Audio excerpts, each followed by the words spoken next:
Now our GMA cover story. July is Fibroid Awareness Month. It is a common ailment for women that's not often discussed, but now that's changing thanks to courageous women who are talking openly about their health and building community in the process. Janae, this is so important that we discuss this. It is so important, and that's why women speaking up only helps this effort. So it is an incredibly common condition, yet so many women suffer in silence. And we spoke with some of them. One who felt dismissed by doctors, another woman who was unaware what was happening until she ended up in the hospital. It's a condition experts say up to 80% of women will experience by the age of 50.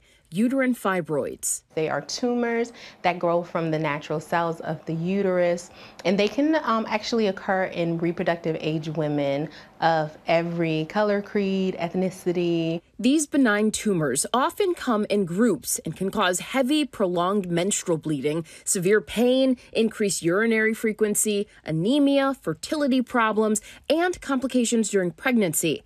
Black women are up to 3 times more likely to develop fibroids and experience more severe symptoms. Melanin naturally blocks the light of the sun, so we don't get as much vitamin D, and there's great research that shows a connection between vitamin D deficiency and the way our fibroids grow. Nicole Mosley, also known as DJ Heat, says she suffered from severe pain from reproductive health issues for over 20 years, often feeling dismissed by doctors. I used to just push through the pain.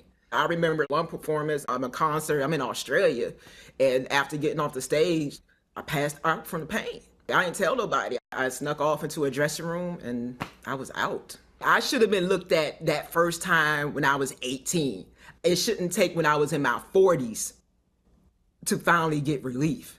After having a hysterectomy, Nicole now shares her story in hopes of empowering other masculine-presenting women to get the help they need. When you think of a woman with fibroids, you don't think of a woman that looks like me. We are still women, and we still deal with issues as women when it comes to our health.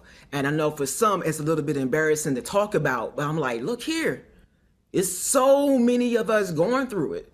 Tanika Gray Valbrun started experiencing fibroid symptoms and side effects as a teen, but thought it was just a part of womanhood. My mental state during this entire time was, I just have to accommodate. I just have to be the one who brings the extra pair of clothes with me, the one that always has to go to the bathroom, the one that's always cold. Tanika's condition only worsened, causing her to have to undergo emergency surgery. My surgeon took out 27 fibroids. And that was really my first realization of how fibroids had impacted my quality of life. While in recovery, Tanika had an epiphany in her closet that inspired her nonprofit, the White Dress Project. I started looking around and I realized that I didn't have any white clothing. These benign tumors had allowed me to feel unsafe, feel that I could never wear the color white. Over the past 10 years, she's used the color as a symbol of hope and advocacy, creating a community of over 30,000 members, successfully lobbying for new legislation and research funding. We've really just connected people and allowed them to understand that they don't have to suffer in silence. I really want people to shout their stories from the mountaintop. It is only when we shout our stories that people start to listen and people hear us. 27 fibroids. So Dr. Hawkins says that there has to be a shift in perspective and approach to fibroids. She says we need to treat this like a preventable or early intervention disease.